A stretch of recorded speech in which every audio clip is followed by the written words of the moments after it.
আয়নার সামনে দাঁড়িয়ে ইয়াহুদা থমকে গেল। এক অজানা আতঙ্কে তার সারা শরীর অবশ হয়ে আসছে। সে নিজের চোখে বিশ্বাস করতে পারছে না। কাঁপা কাঁপা গলায় সে চিৎকার করে উঠল, হায় আল্লাহ, এ কি? আমার চেহারা এমন কেন হলো? আয়নায় সে যে মানুষটাকে দেখছে সে তার নিজের চেহারা নয়, সেটা ছিল সেই পবিত্র মানুষটার চেহারা যাকে সে মাত্র কিছুক্ষণ আগে কয়েকটা রৌপ্য মুদ্রার লোভে নিজ হাতে শত্রুর কাছে তুলে দিয়েছিল। বাইরে তখন রোমান সৈন্যদের উন্মত্ত গর্জন আর দরজায় শত শত লাথি।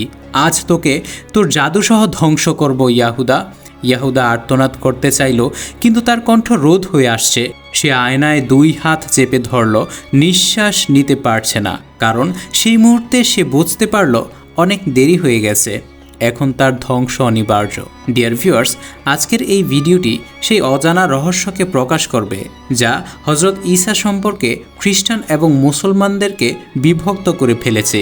ইসরায়েলের ইয়াহুদীদের কথা ভাবুন, যারা দিনের পর দিন রোমান সাম্রাজ্য দ্বারা জুলুমের শিকার হয়েছিল। ন্যায় আর ইনসাফের কথা বললে রোমান সৈন্যরা ইসরায়েলের যুবকদের বেধড়ক পিটিয়ে আহত এবং নিহত করত। নিজেদের ভূখণ্ডে নিজেরাই বিন্দেশীদের মতো জীবনযাপন করত। এইসব জুলুম দেখেও তাদের ধর্মগুরুরা ক্ষমতা আর অর্থের লোভে মুখ বন্ধ করে রাখত।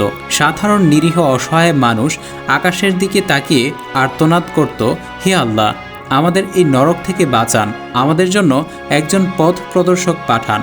স্বার্থপর ইয়াহুদি ধর্মগুরুরা পাশে না দাঁড়ালেও আল্লাহ তাদের কান্না শুনলেন। আসমান থেকে সাহায্যকারী হিসেবে পাঠালেন এমন এক নবীকে যার নাম ঈসা ইবনে মারিয়াম। সেই নবী দুনিয়াতে এসেই রোমান সৈন্যদের অমানবিক নির্যাতনে চোখ হারানো, হাত পা ভেঙে যাওয়া মানুষগুলোর চেহারা স্পর্শ করা মাত্রই অন্ধ মানুষ তাদের দৃষ্টিশক্তি ফিরে পেল। পঙ্গু মানুষটি ঈসা আলাইহিস সালামের হাতের স্পর্শে সোজা হয়ে দাঁড়িয়ে গেল। এইসব দেখে যুগ যুগ ধরে নির্যাতিত সাধারণ মানুষ আশার আলো দেখতে পাচ্ছিল স্বাধীনতার সোনালী সকাল। কিন্তু কে জানত ইতিহাসের এই মহামানব রোমান সৈন্যদের দ্বারা নয়, বরং তার নিজ গোত্রের ধর্মগুরুদের ষড়যন্ত্রের শিকার হবেন। ধর্মগুরুদের আদালত তাকে হত্যার নির্দেশ দিবে। যেই নবীকে পাঠানো হয়েছিল তাদের রক্ষাকর্তা হিসেবে, তারা সেই নবীকেই ফাঁসানোর জন্য এক মরণ ফাঁদ পাতল। মহান আল্লাহ পবিত্র কোরআনে বলেন, যারা আল্লাহর সাথে চালাকি করে তাদের জানা উচিত আল্লাহ সর্বোত্তম কৌশলকারী।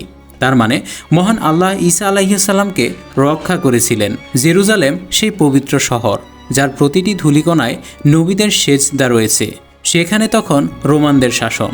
এই ঘোর অন্ধকার যুগে আল্লাহ তার রহমতের দরজা খুলে দিলেন। আল্লাহওয়ালা বুজুর্গ ইমরানের ঘরে এক কন্যা শিশুর জন্ম হলো, যার নাম মারিয়াম। শৈশব থেকেই আল্লাহর ইবাদতে তিনি মগ্ন থাকতেন। পিতার মৃত্যুর পর তার চাচা জাকারিয়া আলাইহিস সালাম তার দেখাশোনা করতেন। একদিন জাকারিয়া আলাইহিস সালাম মারিয়ামের কক্ষে ঢুকে অবাক হয়ে দেখলেন সেখানে অসময়ের দুর্লভ ফলমূল উপস্থিত রয়েছে। তিনি জিজ্ঞেস করলেন, হে মারিয়াম, এগুলো তোমার কাছে কোত্থেকে এলো? এই মৌসুমে তো এসব ফল পাওয়া যায় না। মারিয়াম উত্তর দিলেন, এগুলো আসমান থেকে মহান আল্লাহ পাঠিয়েছেন। সবাই বুঝতে পারলেন যে মারিয়াম কোনো সাধারণ নারী নন। একদিন মারিয়ামের নির্জন ইবাদতখানায় ফেরেশতা জিবরাইল আলাইহিস সালাম হাজির হলেন। মারিয়াম ভীত হয়ে বললেন, হে যুবক, আমি দয়াময় আল্লাহর কাছে আশ্রয় চাই। যদি তুমি আল্লাহকে ভয় করো তবে আমার কাছে এসো না। উত্তর এলো, ভয় নেই, আমি তোমার রবের পাঠানো ফেরেশতা। আমি তোমাকে এক পবিত্র পুত্র সন্তানের সুসংবাদ দিতে এসেছি। মারিয়াম লজ্জা ও সংকোচের সাথে বললেন, কিভাবে সম্ভব? কোনো পুরুষ তো কখনো আমাকে স্পর্শ করেনি। ফেরেশতা জবাব দিলেন, এটাই তো রবের সিদ্ধান্ত, আর আল্লাহ যা চান তাই করতে পারেন। এই কথা বলে জিবরাইল আলাইহিস সালাম মারিয়ামের দিকে তাকিয়ে এক অলৌকিক ফু দিলেন এবং মারিয়াম গর্ভবতী হলেন। এই তাৎক্ষণিক শারীরিক পরিবর্তন মারিয়ামকে এক ভয়াবহ চ্যালেঞ্জের মুখোমুখি করল। অপবাদের ভয়ে তিনি লোকালয় থেকে এক নির্জন মরুভূমিতে পালিয়ে গেলেন। প্রসব বেদনায় যখন তিনি ছটফট করছিলেন তখন একটি শুকনো খেজুর গাছের নিচে বসে পড়লেন। তার শরীরের শক্তি ফুরিয়ে আসছিল। তিনি ফিসফিস করে বললেন, হায় আল্লাহ, আমি যদি এর আগেই মরে যেতাম, মানুষ যদি আমাকে একদম ভুলে যেত। ঠিক তখনই আসমানি শব্দ ভেসে এলো, ভয় পেও না মারিয়ম, আল্লাহ তোমার নিচে একটি পানির ঝর্ণা প্রবাহিত করেছেন। আর এই শুকনো খেজুর গাছের কাণ্ডটি নাড়া দাও, তাজা খেজুর পড়বে। মরা গাছে তাজা খেজুর, আল্লাহর এই পরম কুদরতে মারিয়াম সাহস ফিরে পেলেন। আজও এই স্মৃতি বহন করছে মারিয়াম খেজুর। এরপর তিনি জন্ম দিলেন এমন এক মহামানবের যিনি কিয়ামতের আগে এই পৃথিবীতে আবারও ফিরে আসবেন। হযরত মরিয়ম আলাইহিসসালাম তার পুত্র শিশুকে নিয়ে লোকালয়ে ফিরে এলেন। কোনো ভয় বা লজ্জা তার চেহারায় নেই। আল্লাহ তাকে ঈমানি শক্তিতে বলিয়ান করে দিলেন। কিন্তু সমাজ তার কোলের নবজাতককে দেখে তীব্র নিন্দায় ফেটে পড়ল। তারা বলল, হে মরিয়ম, সারাদিন পর্দার আড়ালে থেকে এই তোমার ইবাদতের নমুনা। ছি মরিয়ম, ছি, তুমি আমাদের মান সম্মান কিছুই রাখলে না। পুরো সমাজ যখন হযরত মরিয়মের উপর উঠে পড়ে লেগেছিল, ঠিক তখনই আল্লাহ অলৌকিকভাবে সেই দুগ্ধপোষ্য শিশুর মুখ দিয়ে উত্তর দেওয়ালেন। কোলের শিশু বলে উঠল, আমি আল্লাহর বান্দা ঈসা রুহুল্লাহ। মহান আল্লাহ আমাকে নবী করেছেন। আমার মা পবিত্র। ভাবতে পারেন, মাত্র একদিন বয়সে শিশুটি স্পষ্ট ভাষায় কথা বলছে। এটি শুধু উত্তর ছিল না, বরং এটি ছিল বাইতুল মাকদিসের জন্য এক চরম সতর্কবার্তা। বড় হয়ে হযরত ঈসা আলাইহিসসালাম তার সবচেয়ে প্রিয় বন্ধু ইয়াহুদা সহ হকের পক্ষে দাওয়াত দেওয়া শুরু করলেন। তিনি বলতেন, রোমানদের অত্যাচারের হাত থেকে বাঁচতে হলে তোমাদের ঐক্যবদ্ধ হতে হবে। পারস্পরিক মতভেদ ভুলে এক আল্লাহর জন্য সবাই হাতে হাত মেলাও। তোমাদের প্রতিবেশীকে ঠিক তেমন ভালোবাসো যেমন তোমরা নিজেকে ভালোবাসো। হযরত ঈসা বড় হয়ে লক্ষ্য করলেন, রোমানদের নির্যাতনের হাত থেকে বনি ইসরায়েলকে রক্ষা করার জন্য এই মুহূর্তে সবচেয়ে জরুরি হচ্ছে জাতিগত ঐক্য এবং আল্লাহর প্রতি দৃঢ় বিশ্বাস। তিনি খুব ভালো করে বুঝতে পেরেছিলেন এই জাতিকে বিভক্ত করে রেখেছে ইয়াহুদি ধর্মগুরুরা। তিনি শহর থেকে শহর, গ্রাম থেকে গ্রামে ছুটে গেলেন। এক আল্লাহর ইবাদতের দিকে মানুষকে ডাকলেন এবং সবাইকে ঐক্যবদ্ধ হওয়ার বার্তা দিলেন। তার প্রিয় বন্ধু ইয়াহুদা সহ তার পাশে ছিল কিছু একনিষ্ঠ সঙ্গী, যারা ধন সম্পদের লোভে নয় বরং সত্যের পথে চলার শপথ নিয়েছিলেন। তার হাতে আল্লাহ এমন সব মুজিজা দিলেন যা দেখে মানুষ স্তব্ধ হয়ে যেত। তিনি মাটি দিয়ে পাখি বানিয়ে ফু দিলেই তা আল্লাহর হুকুমে জীবন্ত হয়ে উড়ে যেত। জালিম রোমান সৈন্যদের অত্যাচারে অন্ধ হয়ে যাওয়া মানুষের চোখে হাত বুলিয়ে তিনি তাদের দৃষ্টিশক্তি ফিরিয়ে দিতেন। এমনকি রোমান সৈন্যদের বেধড়ক মারপিটে মৃত্যুর কোলে ঢলে পড়া যুবককে সাধারণ মানুষ কবর দিয়ে আসার পর হযরত ঈসা কবরের সামনে গিয়ে শুধু বলতেন, আল্লাহর হুকুমে জীবিত হও।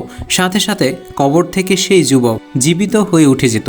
তার এই সকল অলৌকিক নিদর্শন দেখে দলে দলে মানুষজন তার প্রতি ঈমান আনতে শুরু করলো। দুইজন জেলে যখন মাছ ধরছিল, তখন তারা বলতে লাগলো, জালে একটাও মাছ ধরা পড়েনি। মাছ না পেলে রোমান সৈন্যদের ট্যাক্সের টাকা কি করে দিব? এবার তারা আমাদের জীবনটাই নিয়ে নিবে। তখন ঈসা আলাইহিসসালাম এসে বললেন, ভয় পেও না, আল্লাহ তোমাদেরকে সাহায্য করবেন। তখন তিনি দোয়া করলেন এবং জাল তোলা হলো। তারা জালের দিকে তাকিয়ে অবাক হয়ে গেলেন। সেখানে ছিল অসংখ্য মাছ, আর অবাক হয়ে জিজ্ঞেস করলেন, এটা কিভাবে হলো? তখন ঈসা আলাইহিসসালাম বললেন, আমার সাথে চলো, তোমরা জানতে পারবে। এটি ছিল সেই মুহূর্ত যখন সাধারণ নির্যাতিত বনি ইসরায়েলিরা দীর্ঘ কষ্ট সংগ্রামের পর হযরত ঈসার উসিলায় কিছুটা স্বস্তির নিঃশ্বাস ফেলতে লাগলো। আর এখান থেকেই সমাজপ্রতি আর ধর্ম ব্যবসায়ীদের গায়ে জ্বালা শুরু হতে লাগলো। তারা বলতে লাগলো, ইয়াহিয়া আমাদের অনেক ক্ষতি করেছে, আর এখন ঈসার অলৌকিক মোজেজা আমাদের ধর্মের 12টা বাজাচ্ছে। সে জাদুটোনা করে মানুষকে বিভ্রান্ত করছে। এভাবে চলতে থাকলে রোমান সম্রাট আমাদের বাদ দিয়ে তাকেই নেতা ঘোষণা করবে। ইয়াহুদি সর্দাররা নিজেদের দালালি টিকিয়ে রাখতে রোমান সম্রাটের কানে বিষ ঢালতে শুরু করলেন। তারা রোমান সম্রাটকে গিয়ে বলল, ঈসা ইবনে মারিয়াম আপনার বিরুদ্ধে সাধারণ মানুষকে বিদ্রোহী করে তুলছে। এখনই তাকে না থামালে সে তার জাদুটোনা দিয়ে আপনার সিংহাসন ছিনিয়ে নেবে। রোমান সম্রাটের কাছে সত্য মিথ্যার কোনো বিচার ছিল না, তার প্রয়োজন শুধু ক্ষমতা টিকিয়ে রাখা। তাদেরকে জিজ্ঞাসা করা হলো, তোমাদের কি পরামর্শ? তারা জবাব দিল, ঈসা এবং ইয়াহিয়াকে এখনই বন্দি করুন, ইয়াহিয়াকে এখনই শেষ করুন। ঈসাকে হত্যা না করে তার বিরুদ্ধে মিথ্যা অভিযোগের মাধ্যমে মৃত্যুদণ্ড দিন, না হলে সে জাদুটোনার মাধ্যমে মানুষকে বিভ্রান্ত করে ফেলতে পারে। পুরো শহরে হযরত ঈসা আলাইহিসসালামকে গ্রেফতার করার ফরমান জারি হলো। তফসির ইবনে কাসিমের বর্ণনা অনুযায়ী হযরত ইয়াহিয়া আলাইহিসসালাম তখন ঈসা আলাইহিসসালামের পাশাপাশি রোমান শাসকদের অন্যায় অত্যাচারের বিরুদ্ধে এবং তাদের দুশ্চরিত্রের বিরুদ্ধে আপোষহীনভাবে হক কথা বলে যাচ্ছিলেন। তার এই সাহসী উচ্চারণ রোমান এবং ইয়াহুদি নেতাদের ভিত কাঁপিয়ে দিয়েছিল। ফলে তারা ঈসা এবং ইয়াহিয়ার মধ্যে প্রথমে ইয়াহিয়াকে হাতের কাছে পেয়ে তাকে বন্দি করে এবং অত্যন্ত নৃশংসভাবে তাকে হত্যা করে। পুরো শহরে এক নিস্তব্ধতা নেমে এলো। এক ব্যক্তি হন্তদন্ত হয়ে ঈসা আলাইহিসসালামের কাছে এসে খবর দিল, আপনার খালাতো ভাই ইয়াহিয়া আলাইহিসসালামকে ওরা শহীদ করে দিয়েছে। ঈসা আলাইহিসসালাম মুহূর্তেই বুঝে নিলেন এবার তার বিরুদ্ধেও ষড়যন্ত্রের জাল বোনা হচ্ছে। হজরত ঈসা একটা প্রশ্নের উত্তর খুঁজে পাচ্ছিল না, তা হলো ইয়াহিয়াকে কিভাবে হত্যা করা হয়েছে, কারণ ইয়াহিয়া ছদ্মবেশে চলাচল করত। হজরত ঈসা এবং তার সাহাবীরা ব্যতীত এই তথ্য কেউ জানত না। মহান আল্লাহ হজরত ঈসা আলাইহিসসালামের নিকট ষড়যন্ত্রের পর্দা উন্মুক্ত করে দিলেন। তিনি জানিয়ে দিলেন তার সাহাবীদের ভিতরেই এমন এক ব্যক্তি ঘাপটি মেরে রয়েছে যে ইয়াহুদি ধর্মগুরুদের হয়ে তার সাথে প্রতারণা করছে। হজরত ঈসা জানতেন তিনি আত্মসমর্পণ করলেই তাকে মৃত্যুদণ্ড দেওয়া হবে। তারপরেও তিনি আত্মসমর্পণ করলেন। তার বিচারের দায়ভার পড়ল ইয়াহুদি ধর্মগুরু সেই রাবিদের উপরে। তদন্তকারী এক ইয়াহুদি রাবি বাকিদেরকে বুদ্ধি দিল, আমরা রোমান সম্রাটকে বলবো ঈসার বিরুদ্ধে স্পষ্ট অভিযোগ এবং প্রমাণ আছে, সে আপনার সিংহাসন ছিনিয়ে নেয়ার জন্য আপনার বিরুদ্ধে বিদ্রোহ করতে চেয়েছিল। সাথে সাথে কাগজে কলম চলল, লেখা হলো ঈসা আলাইহিসসালাম এই জাতির জন্য বিপজ্জনক। পরম দম্ভে সেই ফরমানের উপর সিলমোহর পড়ল, মৃত্যুদণ্ড। আর এইভাবেই কোনো প্রমাণ ছাড়াই এক নিরপরাধ নবীর মৃত্যুদণ্ড চূড়ান্ত হয়ে গেল। সেই আদালতে ইনসাফ বা রহমত বলতে কিছুই ছিল না, ছিল শুধু ক্ষমতার দাপট আর গদি বাঁচানোর ক্ষুধা। ষড়যন্ত্রকারীরা অবজ্ঞা করে হাসছিল আর বলছিল এবার আর ঈসা বাঁচতে পারবে না। কিন্তু তারা এক মস্ত বড় ভুল করে বসেছিল। তারা ভুলে গিয়েছিল সেই রবকে যার হুকুমে হজরত ঈসা মৃত মানুষকে জীবিত করতেন।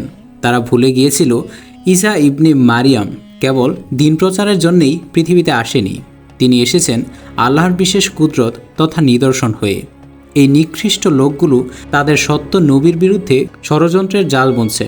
তফসির ইবনে কাসিমের মতে মৃত্যুদণ্ড কার্যকরের কয়েক ঘন্টা পূর্বে সেদিন রাতে ঈসা আলাইহিসসালাম তার বিশ্বস্ত সকল সাহাবীদেরকে নিয়ে এক নিভৃত কক্ষে বসেছিলেন। পুরো ঘরে পিনপতন নীরবতা, ঠিক যেন কোনো এক ভয়াবহ জ্বরের আগের স্তব্ধতা।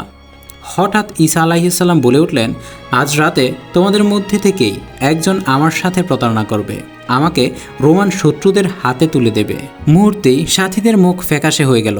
কেউ একজন আর্তনাদ করে প্রশ্ন করল, হে আল্লাহর নবী, এ কি বলছেন আপনি? আমরা আপনার জন্য জীবন দিতে পারি। ঈসা আলাইহিসসালাম তার শান্ত কিন্তু তীক্ষ্ণ দৃষ্টি তুলে বললেন, হ্যাঁ, কিন্তু তোমাদের মধ্যে একজন শত্রুদের সাথে হাত মিলিয়েছে, সে এই মুহূর্তে এখানেই বসে আছে। উপস্থিত সবার হৃৎপিণ্ড যেন থমকে গেল।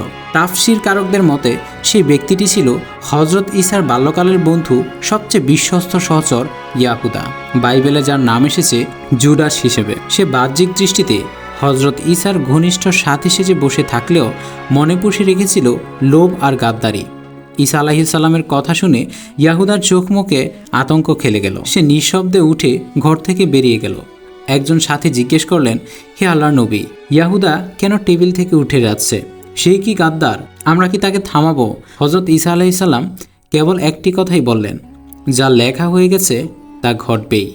গাদ্দার ইয়াহুদা টেবিল ছেড়ে উঠে যাওয়ার পর হজরত ঈসা বললেন, আমার পরে একজন নবী আসবেন যার নাম হবে মুহাম্মদ। আর বাইবেল অনুযায়ী হজরত ঈসা বলেছেন তিনিই হবেন শেষ নবী। তিনি তোমাদের আমার কথাগুলো নতুন করে মনে করিয়ে দিবেন এবং যা তোমরা বিকৃত করে ভুলে গেছো তার পূর্ণতা দান করবেন। টেবিল থেকে বিশ্বস্ত সাহাবীরা হজরত ঈসাকে প্রশ্ন করলেন, হে আল্লাহর নবী, মানুষ কি মুহাম্মদকে মানবে? ঈসা আলাইহিসসালাম শান্ত স্বরে উত্তর দিলেন, কেউ মানবে আবার কেউ অস্বীকার করবে। সাথীরা বুঝতে পারলেন এটি কেবল ভবিষ্যতের কোনো সংবাদ নয়, বরং এটি ইতিহাসের এক নতুন অধ্যায়ের সূচনা। তখন হঠাৎ করেই কর্কশ কণ্ঠ ভেসে আসলো আর বলল, সবাই বাইরে বেরিয়ে এসো, আজ কেউই রেহাই পাবে না। সৈন্যদের চিৎকারে সাথীরা আতঙ্কিত হয়ে পড়লেন। চারদিকে ঘেরাও করে ফেলেছে রোমান সৈন্যরা।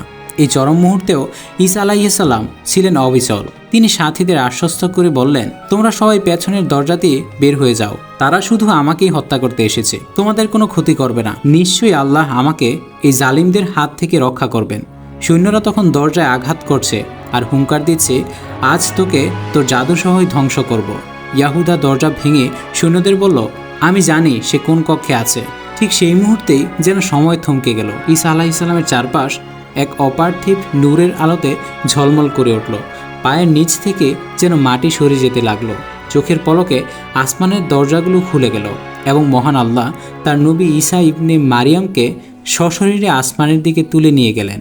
তিনি আকাশের দিকে উঠে যাচ্ছেন। এই দৃশ্য বেঈমান সাহাবী ইয়াহুদা দেখে ফেলল। হযরত ঈসাকে আকাশে উঠে যেতে দেখে চিৎকার করে সে বলতে লাগলো, ঈসা পালিয়ে যাচ্ছে, তোমরা তাকে ধরো, তার দিকে তীর মারো। ইয়াহুদার চিৎকার শুনে সব সৈন্যরা সেই কক্ষের দিকে দৌড়ে গেলেন। কিন্তু আশ্চর্য বিষয়, সেখানে গিয়ে সকল সৈন্যরা উল্টো ইয়াহুদাকেই গ্রেফতার করে ফেলল। ইয়াহুদা চিৎকার করে বলল, আমি তো ঈসা নই, আমি ইয়াহুদা, তোমরা আমাকে কেন ধরছো? তখন সৈন্যরা বলল, আমাদের সাথে তামসা করিস, আসমানে আমরা তোকে পাঠাবো। সৈন্যরা ইয়াহুদাকে টেনে হিঁচড়ে বের করে আনতে থাকলো। এরই মধ্যে হঠাৎ করে ইয়াহুদা দেয়ালে থাকা এক আয়নার দিকে তাকিয়ে আশ্চর্য হয়ে গেলেন। তিনি আয়নায় যে প্রতিচ্ছবি দেখতে পাচ্ছে সেখানে তো তার চেহারা নেই, এ তো নবী ঈসার চেহারা। ইয়াহুদার বুঝতে বাকি রইল না, সৃষ্টিকর্তার সাথে চালাকি করে তিনি নিজে এক ভয়াবহ বিপদে ফেসে গেছেন। সার্বক্ষণিক ঈসা আলাইহিসসালামের বন্ধুরূপে পাশে থেকে তার ক্ষতি করেছেন, তাকে রোমান সৈন্যদের হাতে ধরিয়ে দিয়েছেন, তার গোপন তথ্য পাচার করেছেন। আর আজ সবচেয়ে বড় প্রতারক সাহাবী ইয়াহুদার চেহারাকে ঈসা আলাইহিসসালামের চেহারায় রূপান্তর করে দিয়েছেন মহান আল্লাহ। সূরা আন-নামলে বলেন, আর তারা গোপন পরিকল্পনা করে এবং আমিও কৌশল করি, অথচ তারা তা বোঝে না। আল্লাহ সবচেয়ে বড় পরিকল্পনাকারী। আল্লাহর রাসূল বলেছেন, হযরত ঈসার অভিশাপে ইয়াহুদি জাতি কিয়ামত পর্যন্ত পৃথিবীর বুকে কোনো সম্মানজনক স্থায়ী বসতি পাবে না। আজও ইসরায়েল তারা জবরদখল করে ব্যবহার করছে ঠিকই, কিন্তু পৃথিবীর অধিকাংশ দেশই তাদেরকে সম্মানের চোখে দেখে না। এমনকি অনেক দেশ তাদেরকে রাষ্ট্রীয় স্বীকৃতিও প্রদান করে না। কিয়ামতের আগে দাজ্জালের ভয়াবহ ফিতনা যখন পুরো বিশ্বকে গ্রাস করতে চাইবে, তখন এই ঈসা ইবনে মারিয়াম আলাইহিসসালাম আবারও পৃথিবীতে ফিরে আসবেন এবং ইয়াহুদীদের মধ্য থেকে আসা দাজ্জালকে তিনি ধ্বংস করবেন এবং পুরো পৃথিবীতে শান্তি আর ন্যায় বিচার প্রতিষ্ঠা করবেন। ডিয়ার ভিউয়ার্স, একটা প্রশ্নের উত্তর কমেন্টে লিখুন। আপনার জীবনে কি কখনো এমন কেউ এসেছিল যাকে আপনি পুরোপুরি বিশ্বাস করতেন এবং সে আপনাকে ধোঁকা দিয়েছিল? অন্তত তার সম্পর্কে একটি লাইন লিখে যান, তবে আমার খুব কাছের বন্ধু আমার সাথে খুব বড় ধরনের প্রতারণা করেছে, নামটি আর বললাম না। আমার এই চ্যানেলটি একেবারেই নতুন, তাই দিন প্রচারের স্বার্থে সাবস্ক্রাইব করুন।